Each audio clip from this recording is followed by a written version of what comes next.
production of the Sorcerer Radio Network. Fun imagination, huh? Ladies and gentlemen, Broadcasting from the Tiki Room Studios in Music City, it's the Disney List. The Disney List. You've got to have characters that the audience, the viewer, the reader cares about. What makes a hero? What's friendship? What's the idea of sacrificing yourself for something larger? With the hope that it will be a source of joy and inspiration for all the world. Disney List on Sorcerer Radio with your hosts, Kristen and Aljon. Welcome to another Disney List show. Lifelong Marvel, Disney, and Star Wars fan Aljon here, joined by my lovely, talented co-hostess with the mostest. Hello, Kristen. Hello. How are things at diningatdisney.com? They are good. Awesome. You had a new show. Yes, we did. You see, you're not helping me. You got to expand on this. It's not a yes or no thing.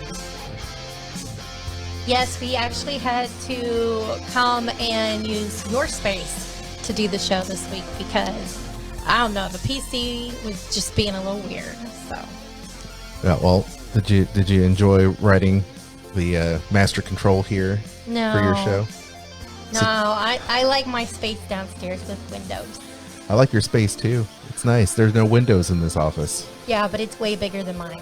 Yeah, it's, well, designed that way on purpose, right? Yes, well, this is your cave. The man cave. Your cave of messiness. It'll get better. We just moved here. It'll get better. You've always had a messy space. It's okay. I have a lot of stuff here. I'm not going to disagree with that. I have a lot of stuff here. Hey, once again, welcome back to the show. Disney parks are reopening, and there's a lot of news. You covered that breaking news on your show this past week. The plan is for Disneyland to reopen. Did you want to talk a little bit about that? Sure. Okay. So this was like breaking news. On Wednesday, it was made official. Yeah. So let's see here. So, at any rate, where is that information? So according and this is according to the Disney Parks update and was reported on many different websites. So you want to take it from here? Yes, they are going to begin phased reopening on July 17th. And they are waiting on approval from both state and local government, but they have submitted to reopen that day. That's their plan. That's the plan as it stands right now. And who knows? Hopefully things will get better in the time between now and then. And the cool thing is that July 17th is the 65th anniversary of the opening day of Disneyland. This is true. So it's like a big thing if they get to open that day. It is a big thing. There's never been a point in time where the Disneyland Resort was shut down for its birthday. Or just shut down in general. so that's it'll be nice if that's the case. But once again, safety is the most important thing. As far as the hotels, the Grand Floridian and Paradise Pier aren't planning on opening till July 23rd. Okay. Well, there you go. Yeah, there's a lot of stuff going on in this phased reopening. It's not, you're not going to be able to park hop between Disneyland and, California Adventure. So, and there's also, I think the Disneyland Hotel is not going to be open because it's being refurbished and they're going to have limited capacity. So, I mean, times are changing for sure. That's true. Well, I'd like to say hello to everyone in the chat. Lindsay and Paul, hello. Don't forget, you can subscribe to our show on all the podcast platforms. Sorcerer Radio, of course, as we go live every Monday. And we also have on demand on YouTube and the podcast and on Facebook. So many different ways you could check out the show. All we ask is that you like us and you subscribe to us and click that bell for notifications when we go live. You can also check out our YouTube channel as well. We'd love to have you check that out and give us a few more hits on our YouTube station. Paul's asking me, where did we get our, where did we get my, where did I get my shirt, the Skyliner shirt? Well, Kristen, you got it for me for Christmas. I'm probably got it at Disney World. You did. You got it at the International Gate, over in France. Oh, is that where I got That's it? where you got this shirt. Okay. Yeah. I'm glad you remember. Yeah, I do. I don't remember much, but I do remember that. I don't remember often where I buy things because I shop too much. It's a problem, especially when I'm at Disney. It happens. That's what we love. We love we love to go Disney shopping. That's for sure. We've had to really curtail ourselves during this entire time they're here in lockdown, and hopefully soon we'll be able to go to the Walt Disney World Resort and check out everything that's new and coming to the resort and all this. But despite all that, we do have a list for you for this week. Kristen, what are we going to be speaking about today? Top 10 Walt Disney World thrill rides. Is that right? Yes, that is right. Okay. However, Yes. no, did you, are we going to do a, like honorable mention? We're going to do an honorable mention. So before we get into the list, once again, don't forget to give us some love there in the chat as well, and let us know what your top 10 thrill rides are and where. We have to find out where yours ranks on this list. I wonder if we're going to have some dissension, because I tell you, working on this list, Chris and I didn't necessarily agree on the format of what was ranked where, but we had to come to a happy medium. So Compromise. We compromise. Compromisation. Hey, I'm Cameron Madison, and you are listening to Sorcerer Radio.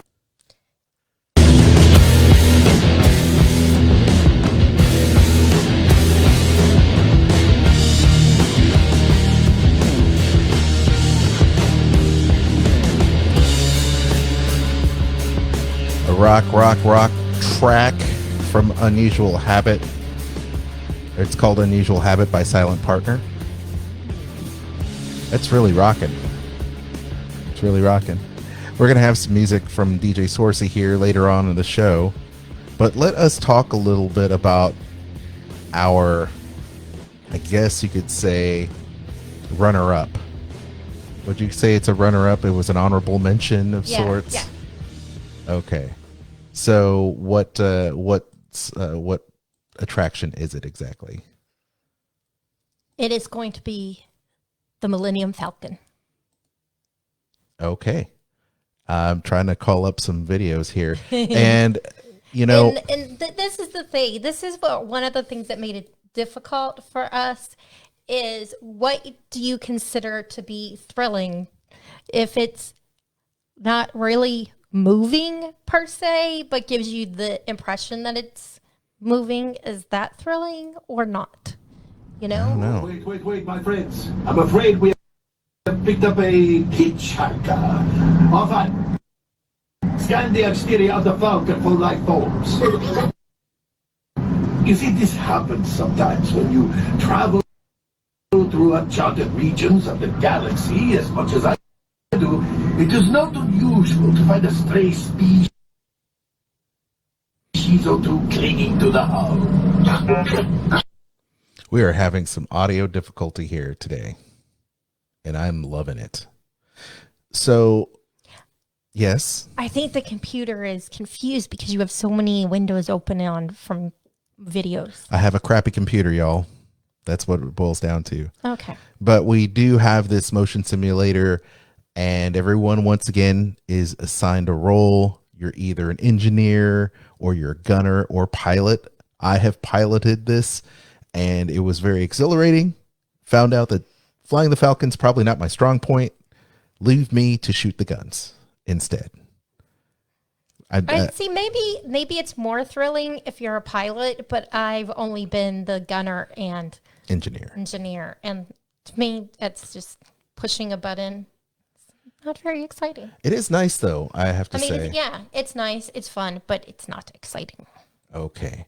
It's not thrilling. There you go. It's not thrilling. But we are to another point in the show. We are now getting into our number 10. There you go. Our number 10. And here's a little snippet of this particular attraction. See if you know what it is.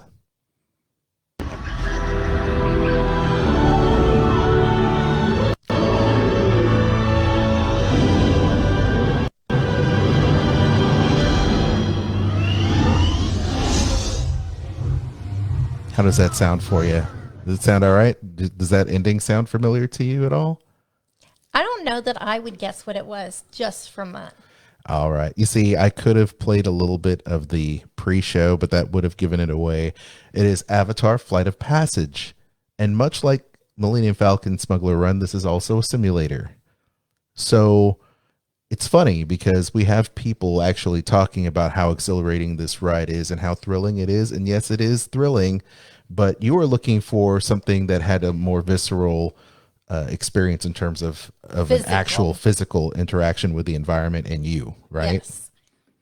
Because I feel like there's not enough of that physical movement. Like there's no way something could happen to you because you're locked in and you're just, in a sense, sitting still, but not sitting still. Like Star Wars is that way, Star Tours, and you are moving some, so I can see a little bit being afraid of Soren.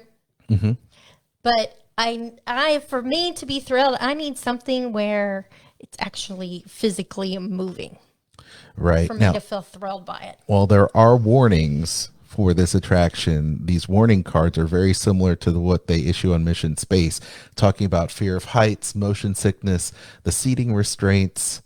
So those have been removed, though, because now they have a pre-recorded message and it plays in the queue and yada, yada, yada. But, you know, once again, it's one of those things where if you get motion sick, chances are you may want to consider this, you know, as a pass. It's not, you know, it's like the bumpy seats over at Star Tours. I know a lot of people get motion sick, but that tends to always be at the top of people's list in terms of getting people motion sick is Star Tours. Yeah, I don't know what it's like to be motion sick. I've never experienced that. All right. Well, that is good. Good for you. I for one only get motion sick when I'm reading and someone else is driving, you know, so it's just one of those things. But having said that now, what number are we on now, Kristen? Well, we just finished number 10. Number 9. There's where we are. And how about this? Hopefully we have actually better audio. I'm afraid that's not going to be the case this time.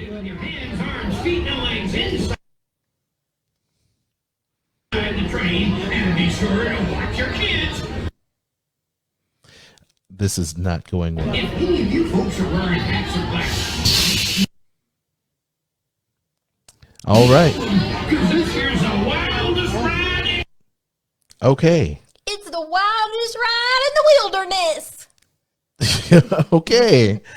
And yes, indeed. Yeah, I'll have him finish it out for you. How about that? I love that part of the ride. Exactly. It's an awesome part of the ride. Big Thunder Mountain Railroad.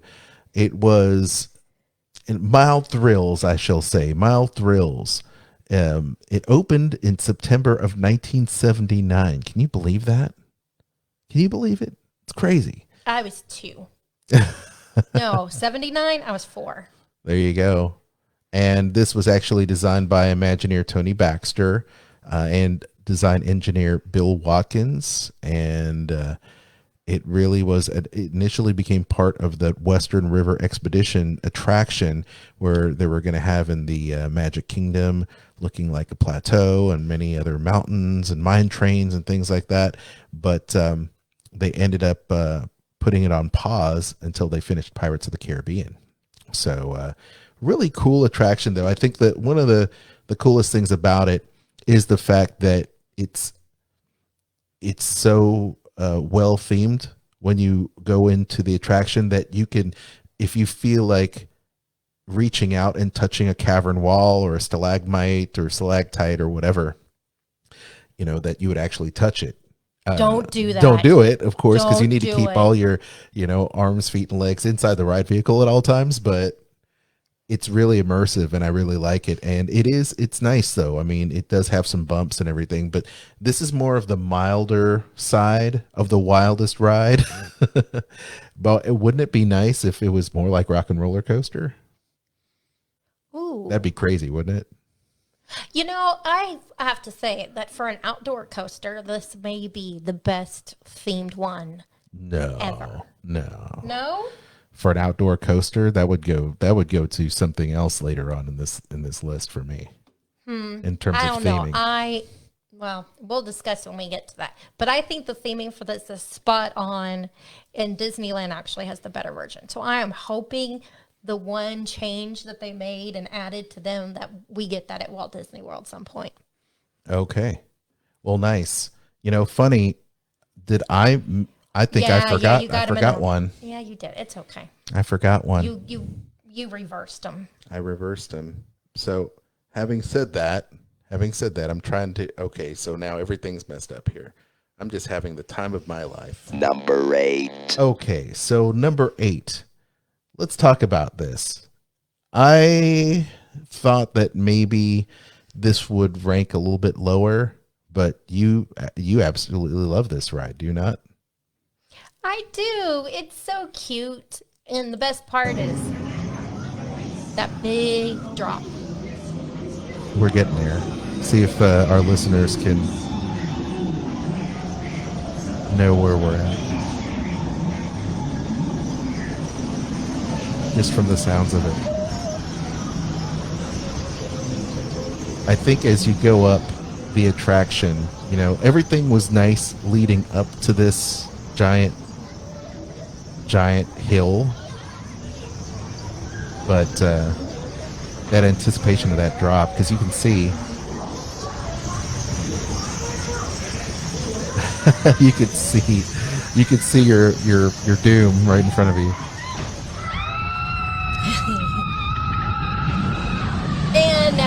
And now you're soaked. You will never leave this ride dry, for sure. Splash Not anymore. Mountain. You used to. Yeah, that's right. Back in the day, it used to be dry. I don't know what they changed about it to where you get soaked on it now. But, I mean, yeah, you used to be able to get off that. And you may get like a little splashes on you, but you really didn't actually get wet. And now you get soaked.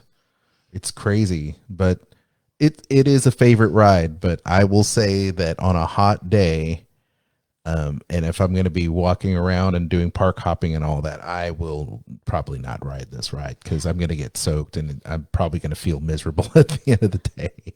I do think it does have one of the best themings. It's so cute the way they did it. Great music. It has the way it tells the story is awesome, and I will be sad if they ever change this. Okay. Well, I'll be sad. If we don't ride it next time we go, because I do miss it. I do love the little frogs and the lily pads and all that cool stuff there. And, it makes me happy. It is a very happy ride. I enjoy it a lot. Speaking of happy, this one might make a lot of our listeners happy. Kristen, what number is this? This is number 7. Number 7. So the new test track is a completely newly imagined experience. We're taking our guests to a digital realm of design. Design these days is so much in the digital space. We do a lot of our analysis now inside a computer to understand how physical attributes, not just of vehicle design, but also at Imagineering, we test things out inside the computer before we actually build them. So we're bringing guests into that story. It's really nice to hear the Imagineers talk about it. This is Imagineer Melissa Jesselnick, as she described the new test track that people can experience once the park opens. And this was at the D23 Expo. So it's really cool to be able to go to the expo and talk to Imagineers like we have done before on so many different occasions. We are so lucky to have gone to the D23 Expo and experienced that. Let's see what else she has to say. In the pre-show, our guests will engage in the design process at a design and styling kiosk where they'll be able to pick different physical attributes of a vehicle. So, it could be an SUV, it could be a compact car. You can add, all of the different physical things that we see in vehicles out in the real world. You'll be able to manipulate those into a vehicle that you've designed yourself. I love that. Do you not? I do. I always wonder what people decide is like the important aspect of their creation. Is it power? Is it, efficiency or, and then when they decide what kind of style vehicle, do you go for some like a sports car kind of thing? Or are you more of like, hey, I want something I can off-road in? Yeah. So I usually go for power. I always go for power, and I always look for one that looks super cool and fast. I do. Absolutely. Paul and Lindsay agree that Splash Mountain's the best. It's nice, isn't it? It is nice. I will agree to that. Hey, Bobby's in the chat. Hey, Bobby, what's going on? I think it's thrilling, all the way. The whole ride is awesome because it's a dark ride for the most part. And you don't know, especially if this is your first time in the vehicle and you're riding around with your friends and family and you don't know what's coming up. And all of a sudden, here comes that big semi, and you're like, oh, goodness me, You're like, it kind of comes out of nowhere. And then the thrill part when you break out of that testing facility and then you go from 0 to 60 and you're just burning rubber and you can smell the tires melting on the outside and all of that. And then, of course, the jarring ending where they put the ABS brakes to the test at the end. But I think it's a lot of fun, even though you don't go upside down and do inversions and all that stuff. The fact that it is so super fast, it's a dark ride for one, and it's super fast, definitely earns its spot here on our list of the biggest thrill rides there at Walt Disney World. Considering in that attraction, the thing that they go through the most is tires, and it's not sponsored by a tire company, that tells you how much money Chevy must bring in and be able to write off as advertisement, since it advertises their cars at the end in order to sponsor an attraction that you're constantly replacing tires and tires. This is true. It's not cheap, and there was a point where they were going to pull out, my understanding, of this refurbished version of Test Track, and someone else was going to come in and do it. But I'm glad that it's actually vehicle testing and that it's done by Chevy. And to be honest, the showroom is always fun because we always look at new cars and things of that nature that's coming out and sign up for the mailing list. And the cast members are always super nice and walking us through these various things to the point where we actually considered getting one of their SUVs because they're really nice. They're really nice. We didn't pull the trigger this time out, but maybe next time. You never know. You never know. I like the Equinox. That's what Natalie had. Yeah, and so I've driven that a few times. Actually, down to Orlando and back. Yeah, it's a nice ride. It's a nice ride for sure. Bobby says the Neutron is what he's waiting for. Yep. Who isn't waiting for that one? Or Guardians. Or Guardians. That's right. Paul Hackenberth says the original Test Track was better. I like the original. I like the original one too. I like the soundtrack for it much better. It's very Tim the Toolman Taylor-esque, is it not? Oh, yeah. Yeah. In terms of that. So that is very cool to me. Kristen, what is next on the list? Well, that was number 7. Number 6. So number 6, and the honor goes to what attraction, Kristen? That would be Dinosaur. This ride is fun. It's exciting. And when we talk about thrill rides now, this is the thing that some of y'all understand because you've seen our show. You've listened to the show now for many years. We love thrill rides. I love roller coasters, but I didn't used to. I did not like roller coasters when I first started seeing you, Kristen. You opened up my mind and my eyes to a wider world of thrills and chills. Yeah, because otherwise you would have just been sitting there waiting for me to ride an attraction, because I have always been a thrill ride person. Yeah, absolutely. Absolutely. But I was the kid who couldn't wait to be tall enough to ride different attractions. Right. We have a little clip here of this particular attraction from backstage with some Imagineers. Check this out. The idea was to put you in a place which was totally alien, surround you with sights and sounds and smells in a way that's very disorienting. The Time Rover. It's the ride vehicle at Dinosaur and one of Disney's most complex creations. Our cameras were granted special access to the maintenance bay at Dinosaur to get a close-up look at these high-tech machines. The Time Rover is probably one of the most complicated vehicles in the industry, if not the most complicated. Disney wants you to feel like you're running over rocks, trees, and stumps, but you're not. It's all experienced in the movement of the vehicle. The motion is programmed by the Imagineers and can be changed at any time. We have a show programmer who sits in this vehicle with a console, and he's able to control the motions of the vehicle, the speed of the vehicle, the steering of the vehicle. The technology that powers the Time Rovers was invented by Disney, and you won't find it anyplace else. The front wheels turn or are steered by following a groove or a slot in the track. It receives power from underneath the track and drives a hydraulic pump that powers the entire vehicle. In the rear, we have wheels that are independently steered. But the Time Rover is just part of the adventure. I absolutely love that.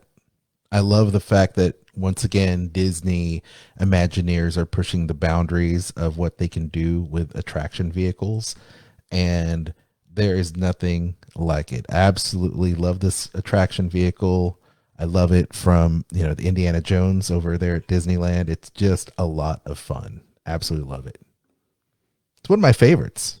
It's one of the few that Animal Kingdom that I will go, okay, cool. I'm going to get a fast pass for this one. We do get a fast pass for that one. And Kilimanjaro Safaris. That's right. Paul says such an underappreciated attraction. Indeed, I think so. I think it gets left in the dust a lot of times. Pardon the pun. Against other ones, there are a lot of iconic attractions I think that belong on it. But to be honest, I think a lot of people forget how innovative that ride system really is, and it's fun. And once again, it's not for the squeamish. If you have kidney stones, it could shake one loose for sure. Lindsay says, "We're not gonna make it. We're not gonna make it." It's like the best ever. It had, and not only is the theming really good when you go into the institute, the Dino Institute, but that pre-show video, it's pretty epic. You got Felicia Rashad, you've got Seeker, the guy from CSI. What's his name? I forgot his name. I can't already. remember his real name. But those are characters that we love as Disney fans, the people that present the pre-shows, and the pre-shows are just great. They're so quotable, especially that at the very end of the ride. We're not going to make it. Oh, but anyway, that's just me. That's just me. So where are we now? We just finished number 6, right? Yep. Number 5. So here we are, and at the halfway point. We're at the halfway point. And I'm going to play this little snippet. Space Shuttle, for your safety, remain seated with your hands, arms, feet, and legs inside the rocket and watch your children. You are clear for launch. Para su seguridad, permanezca sentado y mantenga sus manos, brazos, pies y piernas dentro del cohete. Cuide a los pequeñitos. Gracias. I love that. And that's just a little bit of that safety spiel there from the Walt Disney World Magic Kingdom version of Space Mountain. Woo! I'll tell you, the most thrilling part of that ride is when you're riding in the front seat, because you don't see what's in front of you and you can't anticipate it. Whereas like if you're sitting further back, you can feel like the front start moving. So you know which way you're going to go, but you don't, unless you have the track, memorized, know which way you're going to go or what's going to happen. And that makes it, I love the front seat. My favorite. Funny story about this. I had gotten a ticket to go to Tokyo Disneyland with my Japanese workmate. And he said, for your birthday, we're going to go check out Disneyland. I'm like, sweet. I'm so happy. I stayed an extra day in Japan for this. And so he went, and he is not a roller coaster guy. He is not. And so I said, I want to get in this. And the whole time he's like, I really don't like roller coasters. And we left Space Mountain being a dark ride. And he goes, Aljon, I did it for you. I did it for you, but I did not like the fact that it was dark. And he didn't know what was going on, and he was being jostled about there in the ride vehicle. But that's part of the thrill. You don't know where you're going. You kind of have to brace for impact. And as much as you love the front, yeah, it's really crazy in the back. For any one of these roller coasters in the back, it'll whip you around. It'll bang you around. And that is literally where all the craziness happens in the back. So if you see, that's not the getting banged around and you getting off and being like, ow, my neck hurts or my head hurts from banging on the bars that keep you into an attraction or whatever. That's not fun to me. I don't like that. Well, it was opened initially at the Walt Disney World Resort there in May of 1977. And it was WED Enterprises partnered with Aero Development that had originally designed the Matterhorn. And the original concept, did you know, was to have 4 separate tracks. So, of course, it could have been a real mess, but it didn't happen. And to this day, it's still an amazing attraction, Space Mountain. And it's one of your favorites. I know that anytime we go to the Magic Kingdom, you're always like, let's go to Space Mountain. Can we check out Space Mountain? One of my favorite things about Space Mountain is actually going through the actual, or being shot into space, going through that little blue tunnel where it just kind of warps you out. I don't even know what they call that thing, but the warp tunnel, not the wormhole, is a different thing, but Space Mountain is very cool. Lindsay says, I got stuck on Space Mountain for an hour. What? No, that would not be fun. I don't want to be stuck anywhere for an hour. Before it was kind of cool. Paul Hackenbarth says, backseat. Yep, backseat. That's where the craziness is, right there in the backseat. All right. Okay, so that was number 5. Right. Number 4. Slowly knocking them down, one at a time. And here is something, as this will be something that they'll be able to know exactly what it is. To train for the greatest adventure in the history of mankind, space travel. I know you're probably feeling a little nervous right now. Don't worry. Every astronaut has felt that way at one time or another. Even the heroes who went to the moon. Oh. I miss Gary Sinise. I miss Gary Sinise too. Why couldn't we just have Gary Sinise do the new one? Nothing wrong with the new version of it. There's nothing wrong with it, but it's not Gary Sinise, not Lieutenant Dan from Apollo 13. It's not. But there is one thing they have that you don't have yet. Training. I have to say though that this attraction is one of my favorites. I love it. I've always loved and had a fascination with space growing up. I am a huge Star Trek fan, as my wife will begrudgingly tell you. And everything about this, and NASA, where my dad was he worked for Boeing and NASA at one point in his life, with aerospace and the space industry and the space shuttle. This really rings true to me. I love this attraction. And going there, I wish they had more mission space and NASA stuff, because my dad used to have different space shuttle models. He used to have the stickers and patches for all the space shuttle missions. And I just love this attraction. I really like the G-forces of when it takes off. That is what I like. I've realized as I've gotten older, I'm not a space person. Like overall, I don't watch space movies. Now, yeah, I watch Star Wars and I do like Guardians of the Galaxy, which take place in space. But I'm not a person that's all about space stuff, like the movie with Sandra Bullock. I loved it. I'm just like, this is boring. Like I could not survive in a That's space station. I would lose my mind. I would totally by the time I landed, I would be a crazy person. They'd like lock me up because I would have lost my mind. I just nope, couldn't do it.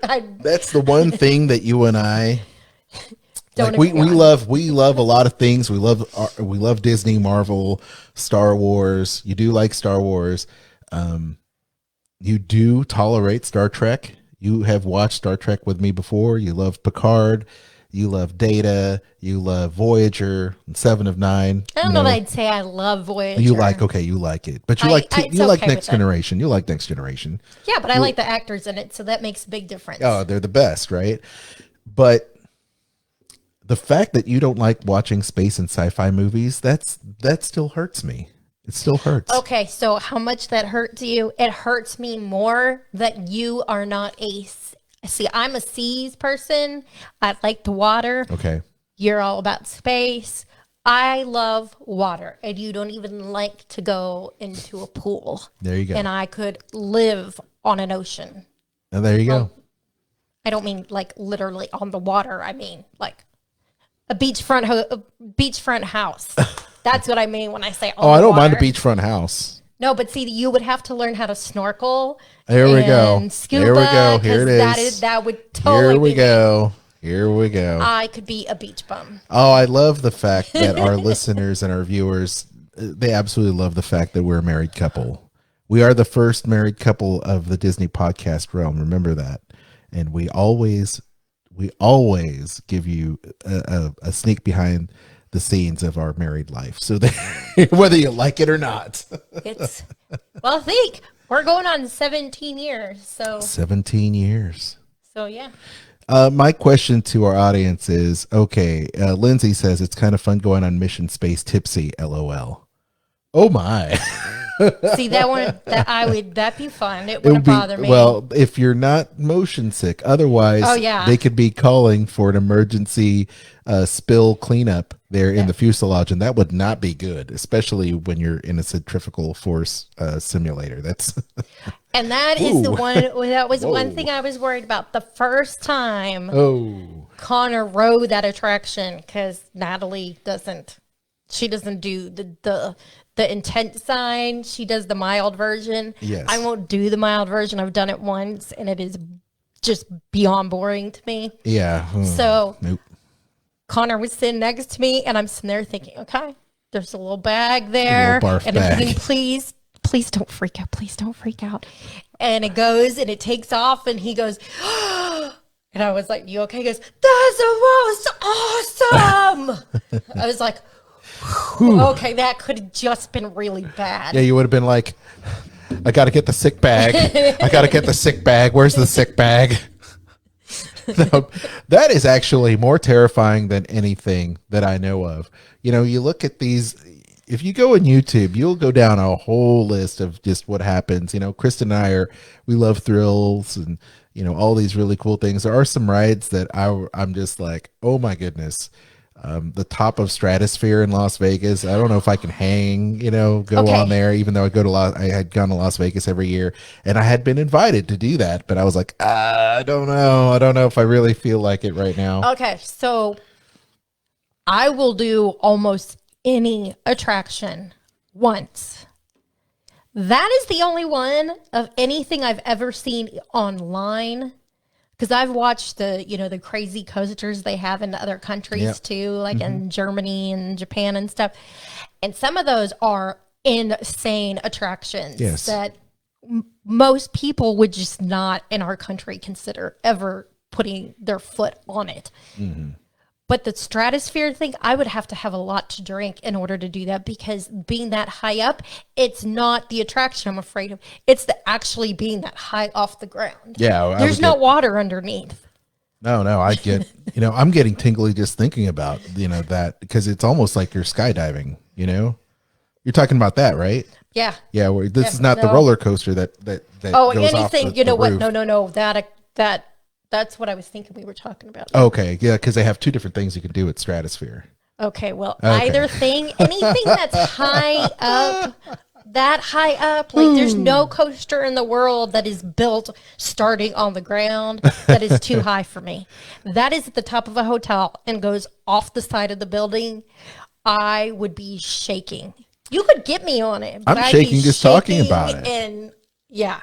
I had talked to you a lot about doing the whole bungee, the bungee attraction, where you get to be in the little encapsulated ball and they just shoot you up in the air. They actually have them there, over there in Orlando at the Fun Spots. I think that's what they have over there across the street from, the different stuff over there on International. But I was like, hey, yeah, we could do that. We can just go to a fun spot and just kind of chill out for a day or two.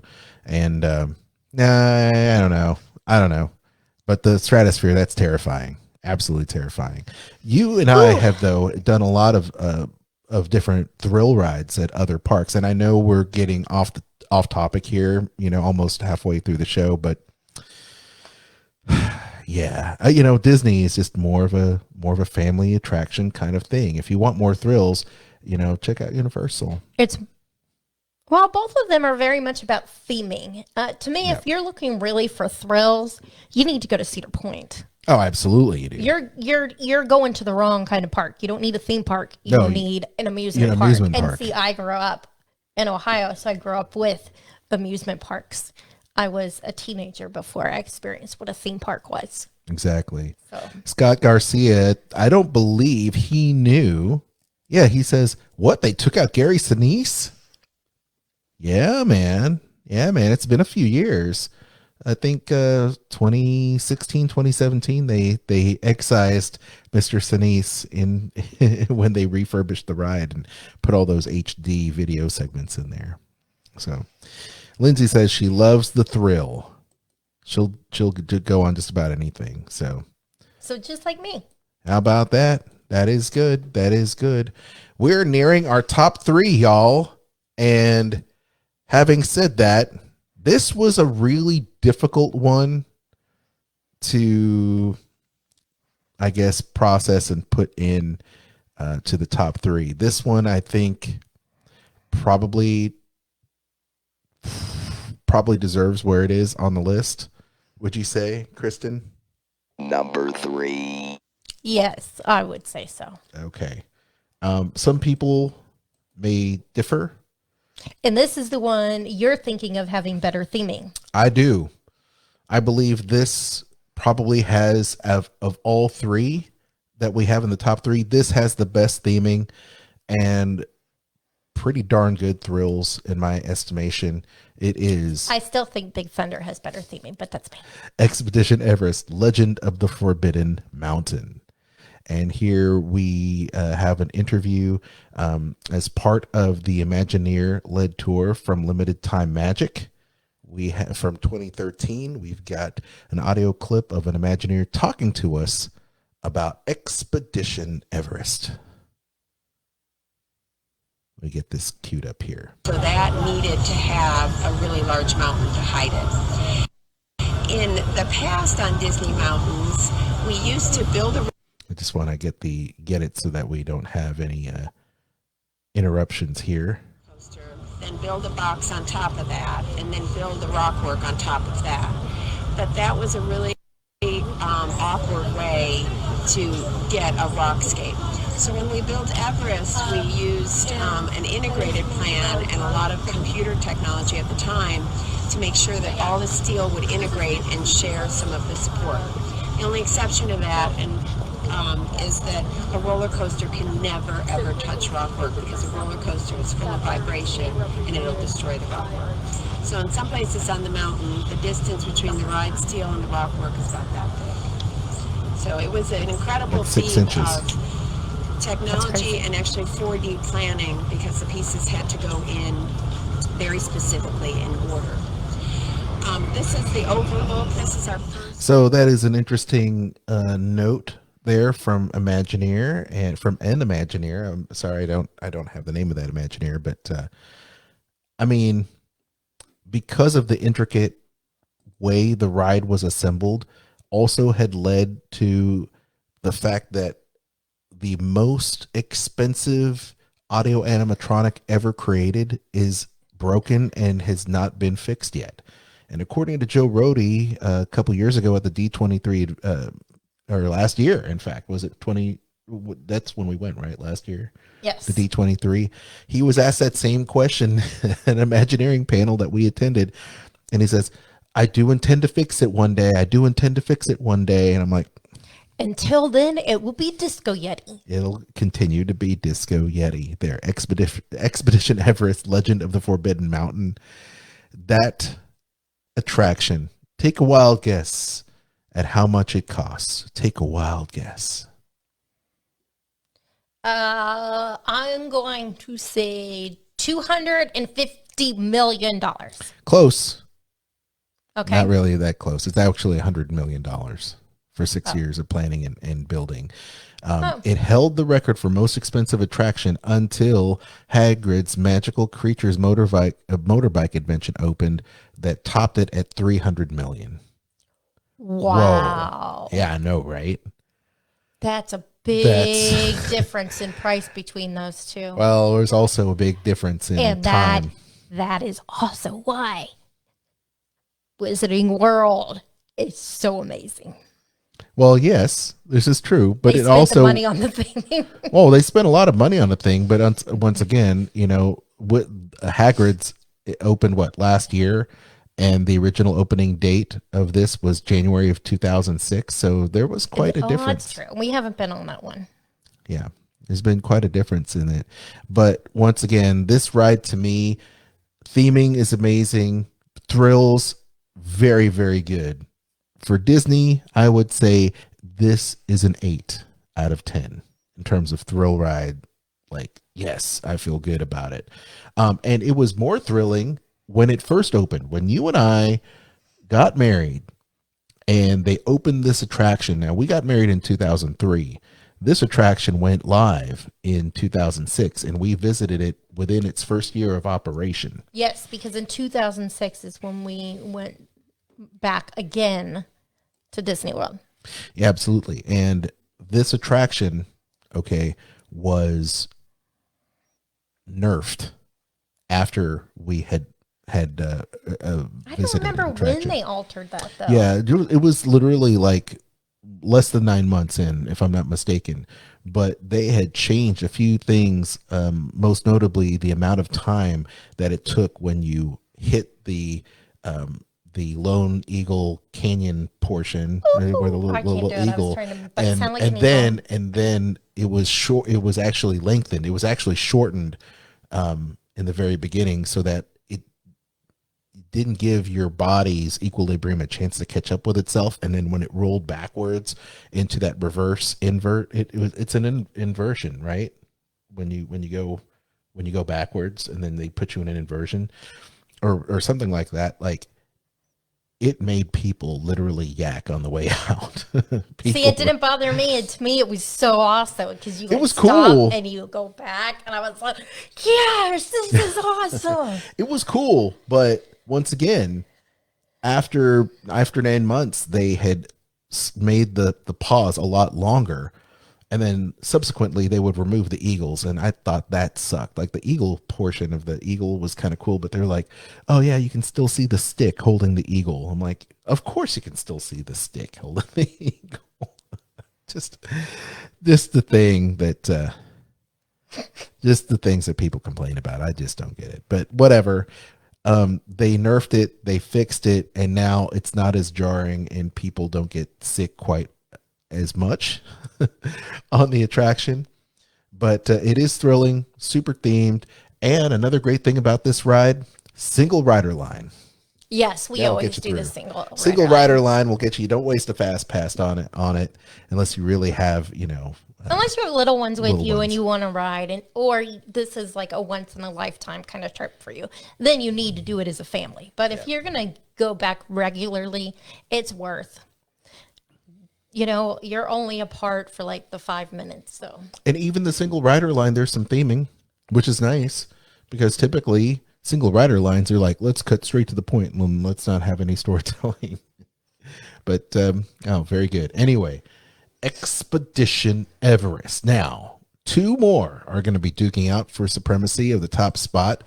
And before we do that, Kristen. Yes. We're going to bust into some music. Shall we bust into some music? Sure, go for it.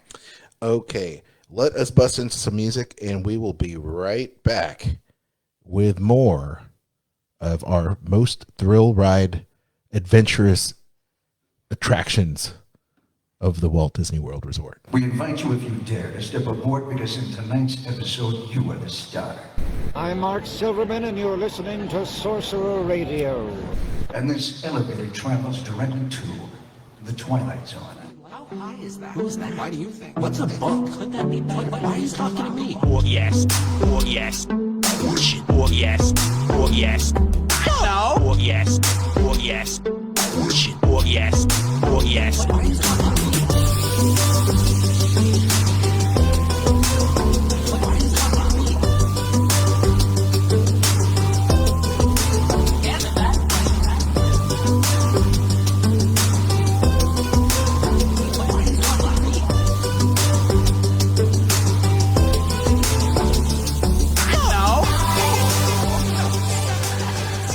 Asking questions.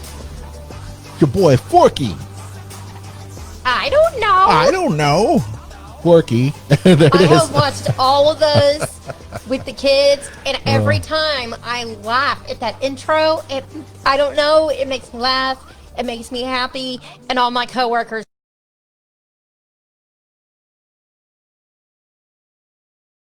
Sung by DJ Sorcy. You can check it out right now on YouTube, or I think he's also got his what is it? Not Spotify. He's got these tracks available for you. SoundCloud. That's it. SoundCloud. That's what I meant to say. So please check out DJ Sorcy and support the founder of Sorcerer Radio with his new track. Awesome stuff. So here we are, the top 2. You just heard from the man. Did I tip my hat too much? Did I tip my hat? Do you all know what I'm going to be playing next? Let's check out a little bit of what Gilbert Gottfried has to say about this attraction. Doesn't anybody work in this place? I'm an important person. What kind of establishment are you running here? I can't believe this. Hey! Can you tell me where the pool is? Can you tell me where the gift shop is? Can you tell me where the other guests are? Can you tell me where you are? Oh, hi. I'm Gilbert Gottfried. No kidding. And I'm wearing a fuzzy pink bathrobe. Come on, let's go solve the mystery. Nice effect. I think I'll change into something a little more uncomfortable. He's ridiculous, isn't he? He's always been ridiculous. He's absolutely ridiculous. Can you imagine talking like that? Hello, Gilbert Gottfried. The Tower of Terror is what we're talking about here. The Twilight Zone Tower of Terror, a new dimension in sights, sounds, and thrills. There at Disney's Hollywood Studios, quite possibly, it could be a lot of people's number ones. Actually, there's a lot of people I know that won't ride it. They'll ride. Oh yes. Other attractions, but this one is a no-go for them. And why do you think that is? Because you think you're in an elevator and you're dropping, and people have a fear of like free falling in an elevator, maybe? Absolutely. I don't know. I'll tell you, it was scarier back in the day when they only had one lap bar that went across the row of 4 people. Oh my gosh. If you were small and you sat next to somebody who was not, you literally would come off the seat several inches. It actually was quite scary. Truth. But it was fun at the same time. Yes. It is fun. It is exciting. It is the Twilight Zone Tower of Terror. And rightfully so on this list. This is probably on a lot of people's at least top 3. And if we were to create a Mount Rushmore of Disney attractions, this would probably, this could easily make its way into the top 3 of people's favorite attractions at the Walt Disney World Resort for sure. The Three Mountains would probably make 3, and Pirates of the Caribbean Haunted Mansion would be 1. But this, you could make an argument that this is probably a contender for the Mount Rushmore. And it's another list that we could definitely make the Mount Rushmore of Disney attractions for sure. The one thing about this attraction is in the 26 years that it's been around, it has had so many updates to it, including the mechanics of how it works and stuff like that too. Indeed. To make it bigger and better every time. Yep. I don't know what I know it's got to be on version 6 or 7 or 8 or something like that since the beginning, because I have a poster somewhere from back in the day that says that it's version 5 of the attraction, which I bet I've got some posters that would be worth a lot of money if I tried to sell them. Hey gang, we noticed that we may have lost our video feed, so I'm going to see if our video feed is going to come back here. Hold on 1 second. Oh, this has been a great show so far. You got to love it when we stop and start the feed. Okay, so the Twilight Zone Tower of Terror. You were saying, Kristen? I don't know. Okay.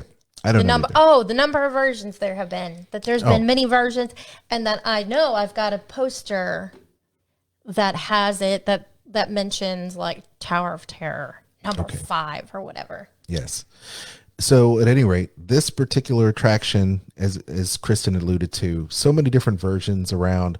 The most notable had been redone over there at Disney California Adventure, which is now Guardians of the Galaxy Mission Breakout, which is awesome. I love Rocket, but the original one here, Hollywood Studios, the Twilight Zone Tower of Terror, is a much longer attraction. The ride vehicle doesn't just go up and down, and actually as you load, it goes in and across and then up and down and then unloads you. And it's just really cool. I love the fact that there are randomization things going on now, so it's never the same drop once or twice. There's always something new. There's some interesting Easter eggs in the little vehicle as you're traveling through. Some of them sometimes work, some of them don't, which is really nice. And of course you have Mark, I had his name here. Silverman. Yes, is that what it's in here? Right? Yeah, Mark Silverman. I don't know why. I think it's just because I'm having such a bad day today in the studio that I'm just losing my mind. But we all thought initially it was Rod Serling, that they had pieced together different voices. It's actually Mark Silverman. We've met him over at D23. Very cool dude. But he does such a great, impressive Rod Serling impersonation from Twilight Zone that it's really, really cool. So anyway, yes, it's great. That was number 2. Number 2. Are we ready? So before we reveal number 1, do we want to recap what our list is, since we had? Yes, I can do that. Okay. At number 10, we have Flight of Passage. Okay. At number 9, we have Splash Mountain. Nice. At number 8, Big Thunder Mountain Rail. Why am I drawing a blank? Railroad. Big Thunder Mountain Railroad. You can't finish Railroad? Help me. Number 6. Help me. I'll be editing this program. At number 5, right? No, number 6. I thought I was the one with a problem with numbers. At number 5, we have Space Mountain. Number 4, Mission Space Intense version. Number 3, Expedition Everest. And number 2, Tower of Terror. All right. So here we are.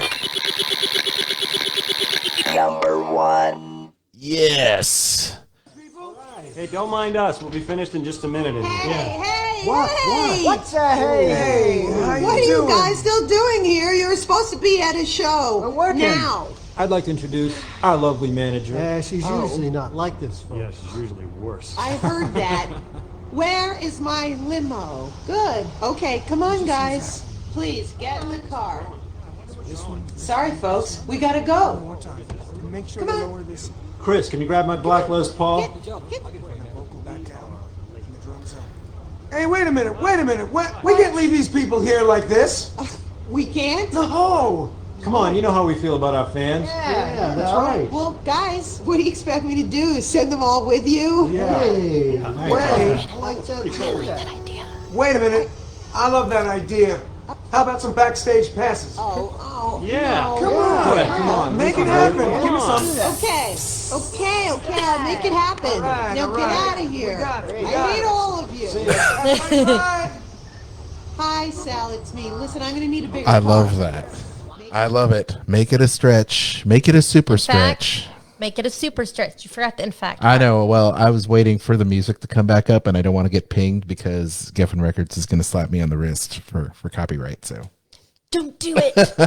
You know what's never made sense to me What's that? The type of guitar that he plays is not what they have, or even the color he's known for playing as the icon for the attraction. funny thing. Do you know why? Do I know why? Yeah. I don't know why. Okay. You'd think I'd know because of the fact that I work with a company that represents that works with Joe a lot on those guitars. In fact, I have the Black Les Paul here, not the Black Les Paul, not Joe's Black Les Paul, but the one that he asked for. I actually have it right next to you, Kristen. Sitting right there. Oh, yeah, I see it right there. Yep, there it is. Les Paul, Gibson Les Paul Custom. We should find out. You need to investigate this at some point. I want to know if they ever asked the company if they could use it, and the company was like, no. Or did Disney just not think that part through? I think it's a combination of a lot of things. I don't know. Honestly. Let's find out. I have a feeling I know why, but I don't know if I can actually divulge that information. But I do have a feeling I know why. Okay. Because that shape is not a trademark shape anymore. But the one that would be Joe's shape is definitely trademarked. So they would have to pay licensing if they were to use it like the Hard Rock Cafe does. Yeah, but I was wondering if maybe they had asked. I don't know if they had asked or not, but or that Disney, like I said, Disney could easily have not thought that part about it. Well, that's true because that's back in the day when they were doing lots of expansions. This is true, but someone that would know would probably be the Imagineers behind it, and that could be someone like a Tony Baxter, or that could be it. See, now there you go. There's a little section here in the wiki that says the pre-show attraction was modified over time. The most recent version features band member Joe Perry asking Chris, the Disney cast member in the pre-show, to grab his Black Les Paul guitar. The cast member in the pre-show then proceeds to pick it up and remove a Black Les Paul guitar signed by Joe Perry from the set. The pre-show film also includes Rhodey saying, "Hey Joe, I'll get it for you," in the background as a backup in the event the cast member is not able to participate. There you go. How cool is that? And I will tell you, though, that all the gear in that studio is working gear. And a lot of it is our gear that my company built. So there you go. Pre-show is great. It goes super fast. It's got do you know that it has 5 G-forces in the ride? Yes. And can accelerate? Go ahead. It goes from zero, as they say, 0 to 60, but it's not. It's actually 57 in 2.8 seconds. Very nice. Very nice. It is probably I can tell you it's my favorite thrill ride of an attraction because it is a dark ride. It's got rock and roll. It has guitars in it and rock and roll bands and studios and recordings. So everything I love in life as a hobby, as my career, is actually represented in this ride, bringing my favorites of music and rock and roll and Disney together in one awesome attraction with an awesome soundtrack. And that's why I love it so much. That's why you put it at number 1. I did, but you did not dispute this. No, I figured I'd let you have this as number 1. Oh, you'd let me have it? Yeah, rather than arguing for Tower of Terror. Oh, Tower of Terror would be your number 1? Yeah, I'd put that over. Ah, okay. Oh, very good. I think it's awesome. And there are so many different attractions that we could definitely rank in different positions, but yeah, I hope you dig it. Hope you dig it. So at any rate, we do have some comments. We ask our listeners and our viewers what their favorite thrill rides at Walt Disney World are, and since we're having some issues with the internet and our connectivity today, I decided to bring out the phone and read it for myself. So Timothy Kuhlman says Everest for the mine train, and then Everest, and then Seven Dwarfs. He Timothy, you like the dwarfs. That's good. I mean, it's probably not as thrilling as others, but it does have mild thrills. Megan says our friend Megan says Flight of Passage, Big Thunder, and Primeval Whirl. It's underrated. Yes, it is underrated. That attraction and I have history together. I'm not going to get into that right now, but there you go. Primeval Whirl. It is underrated for sure. So we have others. Let's see here. Who else are we going to be talking about here? Oh, there's a bunch of other people in the chat watching. First and foremost, let's say hi to Lee Beatons is in there as well. So hey, Lee, we didn't talk to you earlier. Let's see. There are other comments here. I'm trying to find these comments, but at any rate, you're having a very. I'm just having a hard time with technology, so we shall leave that for another show. We're just going to wrap things up because I'm going to spend all my time trying to stitch this together. But suffice it to say, it was an awesome list, and I'm glad that you tuned in to yet another edition of the Disney List. Lindsay, you say, I love rock and roll, but I'm only 4'10" and a half, so I'm short. And I have to sit on my bag in order to take that attraction in. Oh, Lindsay, it's okay. She's 4'10". She's, Kristen's a shorty too. We understand. Kristen, where is the best place that people can check you out on the interwebs? At diningatdisney.com. Make sure you follow us on social media as well as check out the Dining at Disney podcast. We will have a new episode this week. Bub and I record on Wednesday again. So. All right. Sounds good. You can follow me on Instagram. That's the best place to find me. Aljon Go on Instagram. Big shout outs to our friends, the Replay Heroes, providing our entrance music and our exit music, as well as DJ Sourcey. What up, DJ Sourcey? Please check DJ Sourcey out there on SoundCloud as well as YouTube, and give him a like, share, and subscribe because his remixes are the bomb. We love that. We also would love if you'd like, share, and subscribe to this show on all the podcatchers. We're on Spotify. We're on Apple Podcasts, Google Podcasts, and Anchor FM. So please check that out on demand at Sorcerer Radio at srsounds.com. Our friends there, all the DJs, we absolutely love the fact that we can bring you great programming each and every single week, especially to break up the monotony of being at home under, self-quarantine and social distancing. And it's a pleasure for us to come into your homes every single week during this time to share our Disney fandom with you.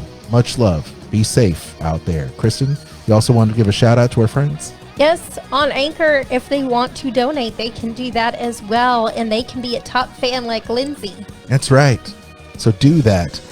Disney List, the DisneyList.com is up and running. And there you can click on that big Anchor podcast link and then donate to us so that we can continue to upgrade features about this show, rather. Also, check out our friends WDW Park Hoppers on their new night Tuesdays. They go live from a Walt Disney World restaurant or bar. Right now, it's been in Disney Springs at 7 p.m. Eastern Time. Excellent. Well, thank you so much for tuning into the show. My name's Aljon. And I'm Kristen, and we'll see you see real you soon. This podcast is not affiliated with the Walt Disney Company or its holdings and is intended for entertainment purposes.